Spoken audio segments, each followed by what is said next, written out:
खुलुमबाय Bodoland एंखं television studio आं हायनार गयारि दिनैनि गाहाय रादाबफोराव दङ।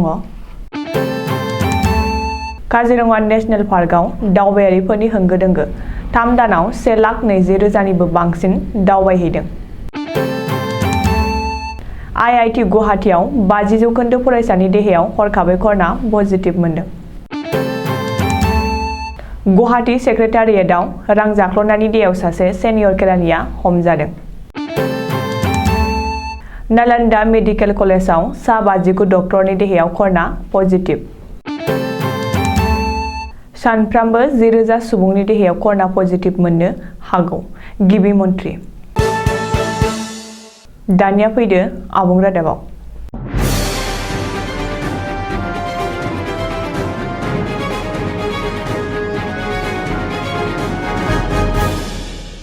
आसामाव कर'नानि थासारिया गुरुं जानाय लोगो लोगो थांनाय 2021 नि जोबनाय बाहागोआव अक्ट'बर दाननिफ्राय दिसेम्बर दानसिम अखाफोर दानथामाव दावबायारिफोरनि होंगो दोंगो जानायखौ नोजोराव गोग्लैदों। काजिरङा हादोरारि हाग्रामानि टुरिजम बिफाना रेकर्ड बादियै मिथिहोनाय बादिब्ला गासै 1,20,337 दावबायारिफ्रा दावबायफैदोंमोन। जायगानि हादोरारि आरो गुबुन हादोरारि बयबो फैनानै गोजोननाय लाफैदोंमोन होननानै हाग्रा बिफाननि टुरिजम सेलआ मिथिहोदों। गमामायैनो आथिखालाव थासारिया गाहाम जायोमोनब्ला दावबायारिफोरनि दावबायफैनायाव टुरिजम बिफाना गोबां रां खामायनो एबा बुथुमनो हागौमोन आरो लोगोसे बै ओनसोलनि माखासे फालांगिफोराबो जौगाबावगौमोन। बे बिथिङाव आसाम सोरखारनि टुरिजम बिफाना 2,92 लाख रां मोननो हादों होननानै सुलुङाव फोरमायबावदों। आथिखालाव जिब साफारि, मैदेर साफारि बायदि बिथिङाव बयबो खामानि मोननो हादों होननानै काजिरङा हाग्रा बिफाना खौरांगिरिनि सिगाङाव फोरमायदों। सा-सानजा रायजोनि गंसेल' गुवाहाटी IITआव हरखाबै 50% फरायसाफोरनि देहायाव कर'ना पजिटिभ मोनदों। IIT गुवाहाटी खुंथाया आथिखालाव बेखौ लानानै जिंगासिनो गोनां जादों। मानो होनोब्ला जायफोरनि देहायाव कर'ना पजिटिभ मोनदों बिसोर बयबो गुबुन गुबुन रायजोनिफ्राय फरायनो फैनाय फरायसाजोब।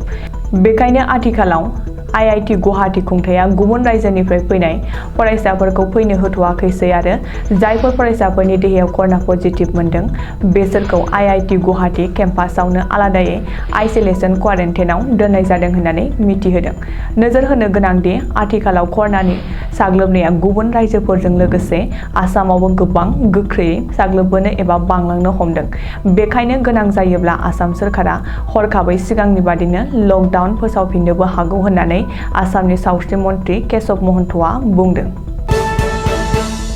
गुवाहाटी दिसपुरनि आसाम सेक्रेटारियेटआव रां जाख्ल'नायनि दायाव सीमा देवी मुंनि सासे सेनियर अफिस एसिस्टेन्ट एबा गागि केरानिया हमजादों। गिबि मन्थ्रिनि जाख्ल'नाय होबथाग्रा स्काउटआ सीमा देवीखौ एरेस्ट खालामो।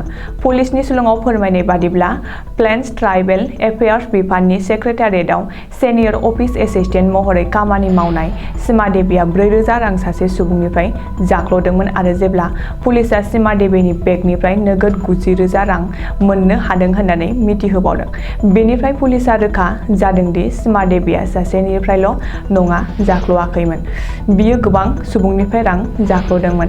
पुलिसआ आथिखालाव सीमा देवीखौ जोबथेसालियाव दैथायहरबाय होननानै मिथिहोदों।